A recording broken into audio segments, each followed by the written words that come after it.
Bonjour à toutes et à tous, bienvenue dans cette vidéo qui est un peu spéciale. Voilà, je suis devenu un youtubeur officiel, j'ai sorti cette phrase. Je me déteste. Un peu spéciale déjà parce qu'elle est un peu à l'improviste, parce qu'en ce moment j'ai pas trop le temps en fait de faire des grosses vidéos parce que je m'apprête à partir pour un gros festival de cinéma demain. Mais c'est surtout une petite vidéo tranquille pour vous remercier d'être 10 000 maintenant à me suivre, je trouve ça fou. J'ai laissé un petit commentaire là-dessus dans l'onglet communauté si jamais ça vous intéresse et que vous avez envie de le lire, mais en tout cas merci à tous, ça me fait très plaisir et ça m'encourage forcément à continuer de faire la chaîne. Et donc voilà, pour fêter ça entre guillemets, je me suis dit que je pouvais faire un petit vidéo club perso combinite à capter, mais plutôt que de vous montrer en fait les films que j'aime bien en DVD, bah en fait vu que c'est une très vieille DVD tech, il y a des films que j'ai achetés ou que j'ai pris qui datent de quand j'étais assez jeune, adolescent. Et du coup, bah, je pense qu'il y a un paquet de dossiers là-dedans. Peut-être qu'il y a aussi des films que j'aime bien, que je pourrais vous conseiller. Ça vous permettra de voir que j'étais pas non plus un mec très original et que finalement on part tous un peu du même postulat quand on commence un peu à s'intéresser au cinéma. Par ailleurs, n'hésitez pas en commentaire à me dire ce que vous pensez des films que je vais sortir. On verra bien ce que je vais prendre et puis voilà, let's go. Alors, par quoi on va commencer ? Ah bah tiens, bah c'est marrant parce que voilà, niveau originalité, top hein. Alors pourquoi est-ce que je le prends en premier? C'est parce qu'en fait je l'ai vu avec le fils de Bulle il y a pas très longtemps, on l'a vu ensemble. Et en fait on s'est rendu compte qu'il y avait quand même beaucoup de nostalgie qui faisait qu'on aimait beaucoup ce film quand on était plus jeune, donc quand on était voilà pour toute la génération début, milieu années 90. Alors que mine de rien je trouve qu'il y a pas mal de défauts et j'aimerais bien en faire une analyse plus construite parce que je pense que ça peut être intéressant. Et je le ferai, je pense, quand le dernier Astérix sortira, parce que je pense qu'on va reprocher des choses à ce film qu'il y a dans ce film-là. Je veux pas m'avancer, mais j'ai l'impression que ce sera un peu le cas. Et voilà, premier choix, pas très original. Bon, après, j'ai des très bons films, hein, des gros classiques, donc je m'attarderai pas trop dessus, hein, c'est pas très original, mais genre, j'ai la trilogie du Parrain, j'ai des films des frères Cohen, Big Lebowski, No Country for Old Men. Bon, tout ça, voilà, j'ai vraiment les classiques, un peu de ce que tu as quand tu démarres un peu ta cinéphilie. Alors, j'ai un film qui s'appelle Room.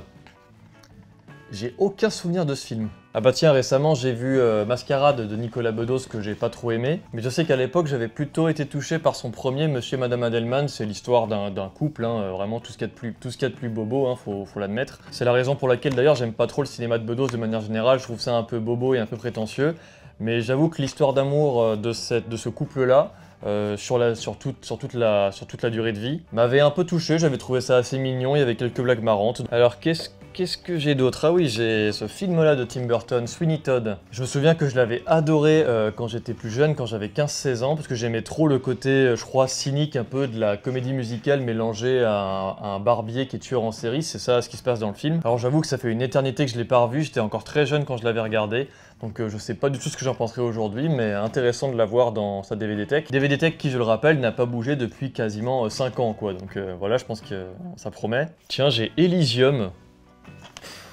Alors ça, pareil, plus aucun souvenir. Je crois que c'est par le mec qui avait fait District 9, que j'avais trouvé cool quand il était sorti aussi. Mais alors pourquoi celui-là en particulier aucun souvenir. Je sens que je vais tomber sur beaucoup de films où j'ai plus souvenir de grand chose. Hein. Alors j'ai la filmographie de Damien Chazelle, mais celle-là encore je l'aime beaucoup. Hein. J'aime bien Whiplash, La La Land et First Man. Ah tiens, un film que j'aime bien encore, je pense, Crazy Heart. C'est réalisé par Scott Cooper, c'est un mec qui est acteur à la base, je crois, et il a réalisé un western qui s'appelait Hostile il y a 4-5 ans et que j'avais bien aimé, je crois que j'avais trouvé pas mal au ciné. Et je trouve que sa filmographie est assez accessible, et je trouve qu'elle est assez calme et assez agréable, donc si je peux vous conseiller celui-là, pourquoi pas. C'est avec Jeff Bridges et ça raconte l'histoire voilà, d'un chanteur de country alcoolique qui tombe amoureux d'une femme qui est un peu plus jeune que lui. Bah écoutez, pour l'instant, il n'y a pas beaucoup de dossiers, hein. Je m'en sors pas trop mal. D'ailleurs, ben, j'ai un seul DVD Blu-ray de un de mes réalisateurs préférés, donc Cronenberg. Donc c'est vous dire à quel point je suis pas très investi dans l'achat de DVD. Et voilà, c'est Maps to the Stars, j'en avais déjà parlé dans une vidéo, c'est un film complètement délirant sur le Star System à Hollywood, où on suit des personnages vraiment archi antipathiques qui sont complètement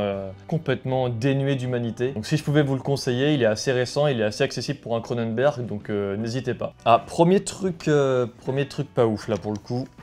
Ça. Alors pareil, j'ai pas grand souvenir de ça. Bon, je me rappelle que c'est un film d'horreur, voilà, avec une gamine. C'est par le réalisateur de Black Adam d'ailleurs. Voilà, bah, faut le savoir. Hein. Et je crois que je l'avais effectivement aimé quand il était sorti, mais j'ai plus aucun souvenir de celui-là et je pense quand même qu'il est pas terrible. Donc c'est vrai qu'avoir ça dans sa DVD Tech, pas ouf. Ah bah tiens. Putain, ce gros fragile, waouh. Donc voilà, une comédie romantique anglaise que j'aimais effectivement aussi bien quand j'étais plus jeune, hein, quand j'avais pareil 17 ans, je pense, 16-17 ans. Je pense que c'est d'une niaiserie absolue, je sais pas si certains d'entre vous l'ont vu, mais je sais qu'il y avait une période vraiment quand j'étais jeune où j'aimais bien ces espèces de comédies à la con avec des histoires d'amour.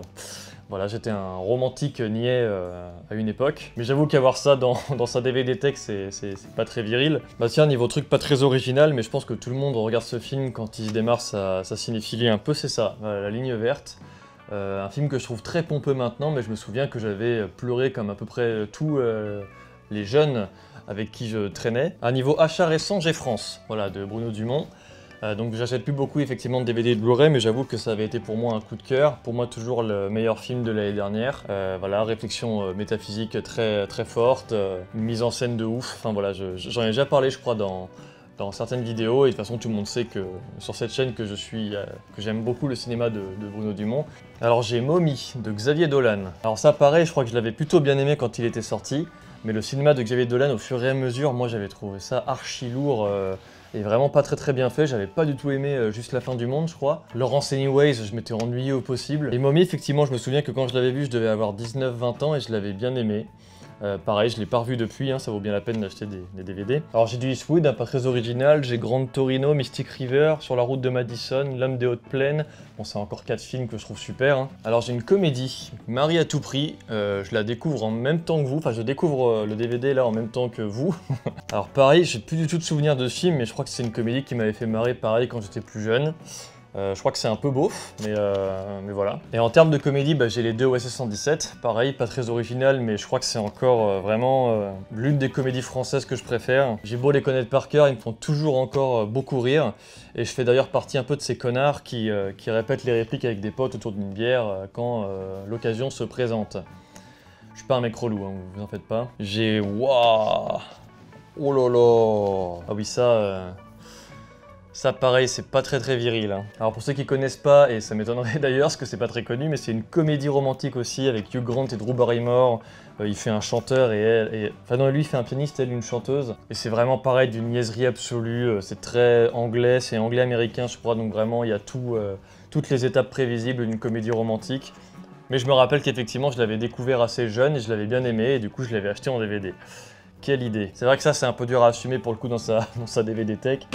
Bah tiens, on continue dans le love, avec ça, Her. Alors ça pareil, je l'avais vu à 20 ans après une rupture difficile, donc laisse tomber le coup de cœur. Vu que ça parle forcément d'un mec qui vient de vivre une rupture difficile et qui se redécouvre en tombant amoureux de quelqu'un d'autre, hein, donc forcément, voilà. Alors moi je me rappelle qu'il m'avait effectivement beaucoup touché, même si maintenant je sature un peu de Joaquin Phoenix, je trouvais que là-dedans il jouait bien. Je trouvais la mise en scène assez sympa de Spike Jonze. D'ailleurs vous remarquerez, mais j'ai pas beaucoup de films français en fait, parce que je me suis fait une DVD tech vraiment quand j'avais 18-19 ans, quand j'ai emménagé tout seul et que j'ai commencé à bosser dans mon école. Et à cette époque-là, j'avais pas une très grande culture cinématographique, hein. Je bouffais surtout beaucoup de films américains et un peu de cinéma sud-coréen. Le cinéma français, il est vraiment arrivé un peu plus tard dans ma vie et dans ma culture. Et il est venu à un moment où je commençais à moins acheter de DVD et de Blu-ray, donc du coup, il y a beaucoup de films pas très originaux du coup, et surtout très américains. Ah bah tiens, en parlant de ça, pas très original, mais j'ai en fait 2 films de Jeunet, voilà, Un long dimanche de fiançailles et Le fabuleux destin d'Amélie Poulain. Bon pareil, je sais pas trop ce que je penserais de ces 2 films aujourd'hui, après j'aimais bien l'esthétique un peu particulière, qui est très singulière à Jeunet. Moi je sais que ça m'avait pas mal charmé, à part Big Bug, hein, qui est une merde absolue. Désolé pour ceux que je connais qui ont bossé dessus. Et j'ai Le Grand Bain, voilà, de Gilles Lelouch. Alors ça pareil, pourquoi je l'avais acheté, je ne sais pas, je me rappelle que je l'avais apprécié, je l'avais trouvé pas trop mal, mais de là à l'acheter en DVD... En tout cas, Gilles Lelouch est meilleur à la réalisation qu'au jeu d'acteur. Hein. Allez hop, petite pique comme ça, bam. Alors j'ai ça. Ça pour le coup, je pense que je l'apprécierai toujours, Ghost Story. Pour ceux qui connaissent pas, c'est un film assez particulier sur l'errance en fait d'un fantôme. Voilà, qui erre un peu dans un univers un peu fantastique, qui n'a plus vraiment de loi de physique particulière. Mais après, je me souviens que ça avait été surtout quelque chose d'assez incroyable à vivre en salle, vraiment dans le noir, devant un grand écran. Je sais pas trop ce que j'en penserais aujourd'hui déjà, et surtout chez moi. Mais je l'avais trouvé vraiment passionnant et j'avais vraiment vécu une sacrée expérience au cinéma. J'ai pas vu le dernier film du réal, là, The Green Knight. Mais ça, pour le coup, c'est un achat que je regrette pas trop et il faudrait peut-être que j'essaie de le revoir, donc voilà. Waouh, what? Est-ce que vous connaissez ça? 22 Jump Street, une comédie américaine à la con. Je sais que j'avais déjà beaucoup rigolé devant le 21 Jump Street à l'époque. Je sais pas, c'est le duo de flics, Jonah Hill et Channing Tatum, qui font des conneries, qui me faisaient beaucoup marrer, mais c'est vraiment beauf. En fait, je suis beauf. En fait, j'alterne entre le romantique archi niais et le méga beauf. Ah, pour le coup, Vice, c'est encore un film que j'aime bien, et j'aime beaucoup Adam McKay. J'avais un peu moins aimé Don't Look Up, même si je trouvais qu'il y avait des bonnes idées et qu'il se laissait regarder. Mais je trouve que Vice et The Big Short sont vraiment deux films assez uniques, que j'ai vraiment beaucoup aimé au ciné. Et même, j'aime bien les films qu'il a fait avec Will Ferrell, Légende vivante et La légende de Burgundy, qui sont deux grosses parodies de la télévision aux États-Unis. Et c'est très con, c'est vraiment stupide, mais ça me fait beaucoup rire. Vice et The Big Short sont moins marrants, mais je trouve qu'ils sont très cyniques aussi dans la manière dont ils racontent les histoires, le montage et tout. Enfin voilà, ça pour le coup c'est vraiment cool. J'ai du Nolan évidemment, pas très original, hein. J'ai quoi? J'ai The Dark Knight, Insomnia. Alors par contre j'ai ça. Alors je sais pas pourquoi je l'ai en DVD, parce que vraiment ce film, j'ai jamais compris son succès planétaire. Je trouve qu'il est vraiment anecdotique, il peut se regarder peut-être comme un bon divertissement, je pense encore, mais en fait, je trouve qu'il est très symbolique du problème que j'ai un peu avec Nolan, c'est sa faculté qu'il a à complexifier des histoires juste pour paraître intelligent ou pour essayer de rendre quelque chose compliqué alors qu'il n'y a pas forcément besoin de l'aide pour que ce soit un bon film. Je trouve que Tenet souffrait un peu du même problème, j'ai pas spécialement passé un mauvais moment au ciné, mais je vois trop Nolan me dire « j'espère que t'as rien compris ». Alors ça pareil, hein, aucun souvenir, mais je sais que le Real a sorti Amsterdam là il y a pas longtemps, je sais pas du tout ce que ça vaut. Mais alors Happiness Therapy, pareil, un film complètement anecdotique, j'ai plus aucun souvenir de ce film. Voilà. J'espère que la vidéo est intéressante pour vous parce qu'il y a beaucoup de films dont je me rappelle pas. Ah, j'ai ce film là, The Strangers de Na Hong-jin. Je vais revenir dessus un peu sur le cinéma sud-coréen parce que j'ai eu l'occasion d'en parler un peu sur Twitter, je le laisse de côté. Mais en tout cas c'est un très bon film, voilà, un mélange de genres sur une enquête fantastique avec des codes d'horreur et un peu d'humour aussi. C'est énorme, vraiment faut le regarder. Ah bah en film français récent j'ai La Nuée aussi. Et La Nuée pour le coup je m'arrête un peu dessus parce que bon il est réalisé par Juste Philippot, bon il a pas de chance avec le nom de famille. Mais je trouve que c'était un des meilleurs films français de l'année dernière parce que c'est un film aussi qui est fantastique, voilà, qui mélange un peu le fantastique avec des codes aussi un peu d'horreur de genre. Et qui a un sous-texte sur l'agricultrice qui présente. Et je trouve que c'est un cinéma qu'il faut défendre parce qu'effectivement le fantastique reste encore assez rare dans le cinéma français. Et je trouve qu'il a brillamment utilisé le genre et la manière dont il a filmé l'histoire pour rendre ça très divertissant. Autant France, je peux comprendre qu'on peut être réticent un peu à la façon de faire de Bruno Dumont, autant ça c'est vraiment accessible pour tout le monde et je pense vraiment que vous allez tous passer globalement un bon moment devant. Vraiment c'est très cool. Alors tiens, un autre film aussi d'un réalisateur que je crois j'aimais bien à une époque, c'est ça, c'est Wind River, réalisé par Taylor Sheridan. C'est un polar qui se passe dans des montagnes enneigées. Et je crois que j'avais beaucoup aimé la sobriété avec laquelle il met en scène ça. C'est pas du tout cliché, c'est assez original. Et il a réalisé en fait une sorte de trilogie comme ça, de thriller un peu à échelle humaine. Il avait fait ça avec Comancheria. Mais si jamais ça vous tente, je pense que ce film était pas trop mal. Putain, mais les comédies... Alors c'est avec Steve Carell et The Rock, voilà, sachez-le. C'est Steve Carell qui joue le rôle d'un agent secret débile. Pareil, je crois que c'est une comédie vraiment un peu beauf, un peu débile, mais je crois que ça me faisait beaucoup marrer. Voilà, j'ai ça dans ma DVD Tech. Vraiment, les comédies, je m'épate. Hein. Alors, ça dit quoi en bas, là? Ça dit quoi? Alors, j'ai du Spielberg, évidemment, pas très original non plus, mais je m'arrête un peu sur La Guerre des Mondes, parce que c'est pour moi un des meilleurs, si ce n'est le meilleur film de Steven Spielberg. Et je me rappelle qu'il avait été un peu boudé quand il est sorti, parce que les gens s'attendaient à un film d'aventure SF avec des héros et tout. Et en fait, ce que j'ai bien aimé, c'est que Spielberg, il a pris le contre-pied de ça, en faisant un film d'invasion d'aliens, mais à échelle humaine. Du coup, on se met à suivre en fait une famille, tout ce qu'il y a de plus classique dans une banlieue américaine, tout ce qu'il y a de plus classique, avec Tom Cruise qui a souvent une aura forcément de héros américain. Mais du coup, le fait d'en faire une famille qui n'a pas du tout le contrôle de ce qui se passe, de la situation, je trouve que le film du coup est d'autant plus angoissant parce qu'on se met vraiment à la place de cette famille. Et j'aime beaucoup ce parti pris parce que ça rend le film vraiment beaucoup plus intéressant que si ça avait été un film d'aventure assez classique. Donc vraiment, je trouve que c'est un très bon film et je pense que je l'aimerais toujours encore aujourd'hui. Mais de toute façon, Spielberg, je trouve qu'il a toujours été meilleur sur ses films qui étaient beaucoup plus classiques. Je repense à Pentagon Papers qui, je crois, j'avais bien aimé. J'ai le Pont des Espions là en DVD que j'avais bien aimé aussi. Alors par contre, j'ai ça. Allez-y, hein, foutez-vous de ma gueule, jugez-moi un petit peu. Bon, je dis ça, mais je sais qu'il y en a qui ont aimé le film, hein, mais pour moi, c'est vraiment un des pires qu'il a fait. Je sais pas pourquoi je l'ai en Blu-ray. Je sais pas si c'était un cadeau ou si c'était pour faire plaisir à quelqu'un. Mais je trouve que ouais, c'est un des pires qu'il ait fait. Les gens, ils voient une référence de pop culture. Moi, j'y vois un enchaînement de publicités nauséabondes. Je trouve ça pas très bien filmé. Il y a plein d'effets spéciaux partout. Les personnages sont pas intéressants. L'intrigue est archi classique. Enfin voilà, je trouve que c'est vraiment pas un film cool et je sais pas trop pourquoi je l'ai. Donc voilà. Alors évidemment, j'ai du Tarantino, hein, comme tout jeune cinéphile de départ quand tu as 19 ans. Alors en film français, j'ai Sauvé ou périr Pareil, pas très original. C'est réalisé par Frédéric Tellier qui a sorti Goliath cette année, que pour le coup j'ai vraiment trouvé pas terrible. Mais là-dessus, ça racontait l'histoire d'un pompier qui en gros est dévisagé suite à une mauvaise intervention lors d'un incendie. Et en fait, je crois que j'avais été très touché par le sens de l'honneur chez les pompiers, par l'histoire d'amour, là comme d'habitude, hein, tel le romantique que je suis maintenant, vous le savez. Je crois que j'avais bien aimé l'interprétation de Pierre Ninet, bien que je trouve qu'il joue pas beaucoup dans de bons films. Et puis je suis amoureux de Anaïs Desmoustiers, comme tous les hommes, je pense, hétérosexuels sur cette planète. Je serais assez curieux de savoir ce que j'en pense aujourd'hui. Je pense que je le trouverais très tire-larme et assez larmoyant, et pas spécialement intéressant, donc vraiment pour le coup je le reverrai bien pour essayer de voir un peu ce que j'en pense. J'ai du Denis Villeneuve évidemment, voilà, Prisoner, Sicario, Blade Runner 2049. Je vais pas trop longtemps m'arrêter dessus, mais Premier Contact qui pour moi est son meilleur film, hein, et je pense que beaucoup de gens qui regardent la vidéo l'ont vu, mais si jamais vous l'avez pas vu, allez voir ce truc. J'ai Kick-Ass 2.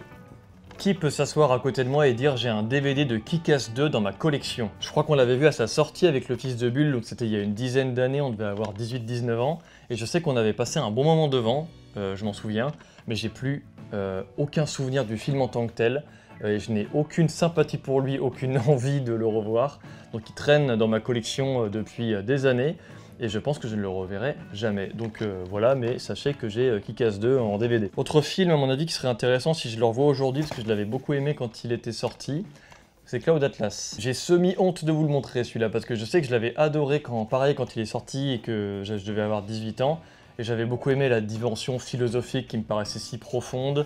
Je crois que je m'étais fait un peu avoir aussi par le fait que j'aimais bien le fait qu'il y ait les mêmes acteurs mais avec des maquillages différents, c'est un peu ça qu'il y a dans le film. Mais en y repensant aujourd'hui, je pense que je lui reprocherais beaucoup de choses, et donc je serais assez curieux de savoir ce que ça rendrait pour moi de le revoir aujourd'hui, mais il dure 3 heures donc j'ai un peu la flemme. Mais si jamais vous l'avez vu il y a pas longtemps, n'hésitez pas à me dire ce que vous en pensez. Bien, en comédie, à chaque fois, c'est épatant. Hein. Y a-t-il les pilotes dans l'avion des frères Zucker? Si vous suivez le genre du grenier, vous savez que c'est une de ses références, voilà, parce qu'il en parle souvent dans ses vidéos. C'est une comédie des années 80, et en fait, voilà, y a pas... c'est archi lourd, c'est archi débile, il n'y a pas une seule séquence sans vanne. Mais moi, je sais que quand je l'avais découvert, je devais avoir 11 ans, et il m'avait beaucoup fait rire, et je l'ai revu depuis, il me fait toujours beaucoup marrer, donc voilà. C'est par ceux qui ont fait les Scary Movie aussi, d'ailleurs, j'en ai.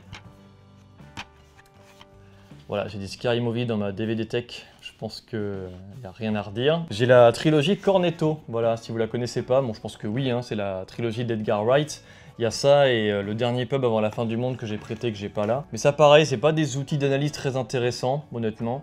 Mais je suis content de les avoir parce que c'est toujours des comédies sympas à regarder avec des potes qui sont pas spécialement cinéphiles.